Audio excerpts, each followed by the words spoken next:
ఆలమంద కాపరిలా కనిపించలేదా ఆనందలాల ఆలమందు కాలుడిలా అనిపించు కాదా ఆనందలీలా వేలితో కొండను ఎత్తే కొండంత వేలు పట్టే ఆనందలాల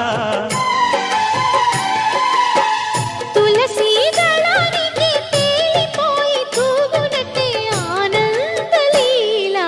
బాలుడా గోపాలుడా లోకాల పాలుడా